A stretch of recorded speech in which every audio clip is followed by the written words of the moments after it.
السلام علیکم ورحمۃ اللہ وبرکاتہ۔ حضرت آمنہ رضی اللہ تعالیٰ عنہا فرماتی ہیں کہ جب میرا بچہ میرے پیٹ میں تھا تو بڑی عجیب چیزیں میں دیکھتی تھی۔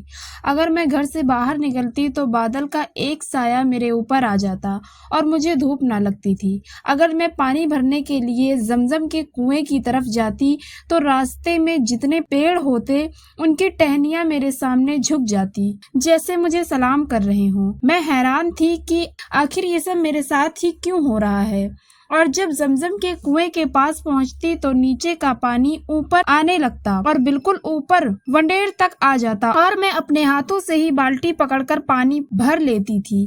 مکہ کی عورتیں مجھے زمزم کے کنویں کے پاس کھڑے رکھتی تھی اور مجھے جانے نہیں دیتی تھی۔ وہ کہتی تھی کہ اے آمنہ، تم تھوڑی دیر اور کھڑی رہو، ورنہ تمہارے جانے سے یہ پانی بھی نیچے چلا جائے گا اور پھر ہمیں پانی بھرنے میں بہت تکلیف ہوگی۔ اسی طرح حضرت آمنہ رضی اللہ تعالیٰ عنہا فرماتی ہیں کہ میں عورتوں سے سنا کرتی تھی کہ جب بچہ پیٹ میں ہوتا ہے تو ماں کو بہت زیادہ تکلیفیں جھیلنی پڑتی ہیں، کبھی ہاتھ پاؤں میں درد، کبھی سر میں درد، کبھی الٹی ہونا، کبھی بخار ہونا اور کبھی چڑچڑاپن۔ یہ ساری باتیں سن کر مجھے اپنے بارے میں بڑی حیرانی ہوتی تھی کہ مجھے تو ان 9 مہینوں میں کوئی ایسی تکلیف دیکھنے کو نہ ملی، یہاں تک کہ جب تک میرا بچہ میرے پیٹ میں رہا تو میرے سر میں درد تک نہ ہوا۔ اسی طرح حضرت آمنہ رضی اللہ تعالیٰ عنہا کو بڑے عجیب خواب بھی نظر آتے تھے۔ وہ فرماتی ہیں کہ جب میں رات کو سوتی تو مجھے خواب نظر آتا کہ میرے جسم کے اندر سے ایک نور نکلا، اس نے ساری دنیا کو روشن کر دیا ہے۔ یہ سب دیکھ کر مجھے یقین ہو چکا تھا کہ میرے پیٹ میں جو بچہ ہے وہ واقعی عام انسان نہیں ہے۔ حضور صلی اللہ علیہ وسلم کے دادا حضرت عبد المطلب دن رات کعبے کا غلاف پکڑ کر اللہ سے رو رو کر دعائیں کرتے، یا اللہ، میرا بیٹا عبداللہ تو اس دنیا میں نہیں رہا لیکن اس کے گھر ایک بچے کی پیدائش ہونے والی ہے، یا اللہ اس بچے کی حفاظت فرمانا اور میرے عبداللہ کی نسل باقی رکھنا۔ حضور صلی اللہ علیہ وسلم کے سارے چچا اسی انتظار میں رہتے تھے کہ میرے بھائی عبداللہ کے گھر بچہ کب پیدا ہوگا۔ توریت میں لکھا ہوا تھا کہ جب آخری نبی آئے گا تو اس کے پیدا ہونے سے 10 دن پہلے آسمان پر ایک لال رنگ کا ستارہ نکل کر چمکنے لگے گا۔ تو جب حضور صلی اللہ علیہ وسلم کی پیدائش 10 دن بچے تو آسمان پر وہ ستارہ نکل آیا۔ اسے دیکھ کر یہودیوں میں بھگدڑ مچ گئی اور ان کے عالموں نے سارے یہودیوں کو جمع کیا اور کہا، دیکھو آسمان پر لال تارا چمکنے لگا ہے، اس کا مطلب یہ ہے کہ وہ آخری نبی صلی اللہ علیہ وسلم آنے والا ہے۔ جا کر معلوم کرو کہ اس وقت مدینے میں کس کے یہاں لڑکے کی پیدائش میں 10 دن بچے ہیں۔ یہودیوں نے جا کر مدینے میں معلوم کیا تو وہاں بہت سی عورتیں حمل سے تھیں، لیکن ابھی کسی کا وقت قریب نہیں آیا تھا، کسی کے 2 مہینے باقی تھے تو کسی کے 4 مہینے۔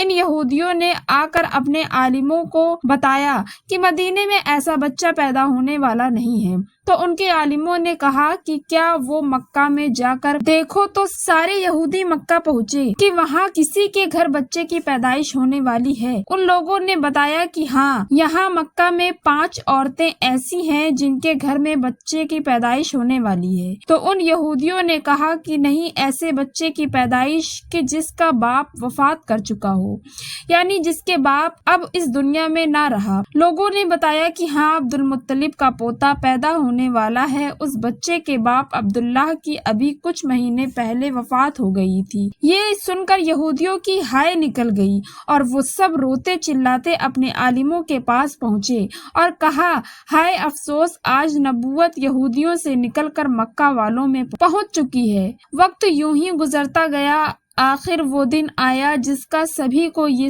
بے صبری سے انتظار تھا، جس کا انتظار آسمان و زمین، چرند پرند، ہر مخلوق کر رہی تھی۔ آج اس بچے کی پیدائش ہوئی جس کی وجہ سے اس دنیا کو بنایا گیا، اگر وہ نہ ہوتا تو شاید کچھ بھی نہ ہوتا۔ آج اس بچے کی پیدائش ہوئی جس کے لیے چاند کے 2 ٹکڑے کر دیے گئے، اس بچے کی پیدائش ہوئی جس کی خاطر سورج کو اپنی جگہ پر روک دیا گیا اور اللہ نے حکم دے دیا کہ اے سورج ابھی مت ڈوبنا، کیونکہ میرے حبیب محمد صلی اللہ علیہ وسلم نے ابھی عصر کی نماز نہیں پڑھی ہے۔ آج اس بچے کی پیدائش ہوئی جس کے پاس ساری زندگی میں جبرائیل علیہ السلام 26,000 بار آئے۔ رات کا وقت ہو چکا تھا۔ حضرت آمنہ کے پیٹ میں ہلکا سا درد اٹھا اور ان کو محسوس ہوا کہ شاید آج میرے بچے کی پیدائش ہونے والی ہے، تو انہوں نے حضرت عبد المطلب کو اس بات کی خبر کر دی کہ حضرت عبد المطلب نے اپنے محلے کی ایک دائی حضرت شفا کو اپنے پاس بلایا اور کہا کہ آج رات تم آمنہ کے پاس ہی رہو، کیونکہ میرے بیٹے عبداللہ کے گھر آج بچہ پیدا ہونے والا ہے۔ رات گزرتی گئی، چاند بھی کہیں خاموش ہو کر بادلوں میں چھپ گیا۔ حضرت آمنہ رضی اللہ تعالی عنہا فرماتی ہیں کہ جس رات میرے گھر بچے کی پیدائش ہوئی تو اس دن میرے گھر میں غریبی کا یہ عالم تھا کہ ہمارے یہاں چراغ میں تیل جلانے کے بھی پیسے نہیں تھے۔ اس غریبی میں ہمارے آقا صلی اللہ علیہ وسلم اس دنیا میں تشریف لائے۔ اس رات حضرت عبد المطلب اور ان کے سارے لڑکے گھر کے باہر بیٹھے رہے کہ اگر میرے بھائی عبداللہ کی بیوی کے ساتھ کوئی بھی حادثہ ہو تو ہم فوراً اس کے لیے علاج کا انتظام کریں گے۔ پوری رات کوئی بھی نہیں سویا۔ رات ڈھلتی جا رہی تھی، چاند بھی خاموش ہو کر ڈوب چکا تھا، ہر طرف اندھیرا ہی اندھیرا تھا، گھر کے اندر بھی اندھیرا، گھر کے باہر بھی اندھیرا۔ سحری کا وقت ہو چکا تھا کہ اچانک حضرت آمنہ رضی اللہ تعالی عنہا کے پیٹ میں ہلکا سا درد اٹھا اور وہ سمجھ گئی کہ اب بچے کی پیدائش ہونے والی ہے۔ انہوں نے دائی شفا کو آواز دے کر کہا کہ مجھے درد ہو رہا ہے۔ 1 گھنٹہ پیدائش کو گزرا اور پھر صبح ہونے سے کچھ پہلے ہمارے آقا صلی اللہ علیہ وسلم اس دنیا میں تشریف لائے۔ حضور صلی اللہ علیہ وسلم کی پیدائش پر 3 باتیں بڑی عجیب ہوئیں جنہیں دیکھ کر دائی شفا بھی حیران رہ گئی۔ پہلی چیز کہ جب بچہ پیدا ہوتا ہے اس کے ناف ماں کی ناف سے جڑی ہوئی ہوتی ہے، لیکن ہمارے حضور صلی اللہ علیہ وسلم کی ناف ماں کی ناف سے بالکل الگ تھی۔ دوسری چیز کہ جب بچہ پیدا ہوتا ہے تو اس کے ساتھ بہت زیادہ گندگی نکلتی ہے، لیکن ہمارے آقا صلی اللہ علیہ وسلم جب پیدا ہوئے تو اندر سے غلاظت کا ایک قطرہ بھی نہیں نکلا۔ تیسری چیز کہ جب لڑکا پیدا ہوتا ہے تو اس کا ختنہ نہیں ہوا ہوتا، لیکن ہمارے پیارے صلی اللہ علیہ وسلم جب پیدا ہوئے تو ان کا ختنہ ہوا تھا، دنیا میں آپ کا ختنہ نہیں کیا گیا۔ یہ 3 چیزیں دیکھ کر دائی شفا گھبرا گئی اور حضرت آمنہ رضی اللہ تعالی عنہا سے کہنے لگی، اے آمنہ، میں نے اپنی ساری زندگی میں ایسا بچہ نہیں دیکھا۔ حضرت شفا نے حضور صلی اللہ علیہ وسلم کو اپنی گود میں لے کر ایک طرف زمین پر لٹا دیا۔ دائی شفا نے جیسے ہی حضور صلی اللہ علیہ وسلم کو زمین پر لٹایا تو حضور نبی صلی اللہ علیہ وسلم نے ایک جھٹکے سے کروٹ بدلی اور گھٹنے کے ٹیک کر سیدھے سجدے میں چلے گئے۔ یہ دیکھ کر حضرت آمنہ رضی اللہ تعالی عنہا کی حیرانی کی انتہا نہ رہی۔ پورے 15 منٹ تک حضور صلی اللہ علیہ وسلم سجدے میں رہے اور پھر اپنا سر اٹھا کر آسمان کی طرف انگلی سے اشارہ کیا اور ساری دنیا کو بتا دیا کہ اے لوگوں، اس دنیا کو پیدا کرنے والی ذات صرف اللہ ہی کی ہے۔ حضرت آمنہ رضی اللہ تعالی عنہا فرماتی ہیں کہ میں نے اپنے بچے کو اپنی گود میں لیا تو اچانک کیا دیکھتی ہوں کہ آسمان کے تارے زمین کے قریب ہوتے چلے جا رہے ہیں اور پھر اچانک ایک بادل کا سایہ میرے کمرے کے اندر آیا اور پھر میری گود سے میرا بچہ اس بادل کے سائے میں غائب ہو گیا۔ اس بادل کے اندر سے ایک آواز آنے لگی، اے جبرائیل علیہ السلام، اس بچے کو ساری دنیا کی چکر لگاؤ، سارے نبیوں کی خوبیاں دو، یوسف کی خوبصورتی دو اسے، ایوب کا صبر دو اسے، ابراہیم کی دوستی دو اسے، داؤد کی میٹھی زبان دو اسے۔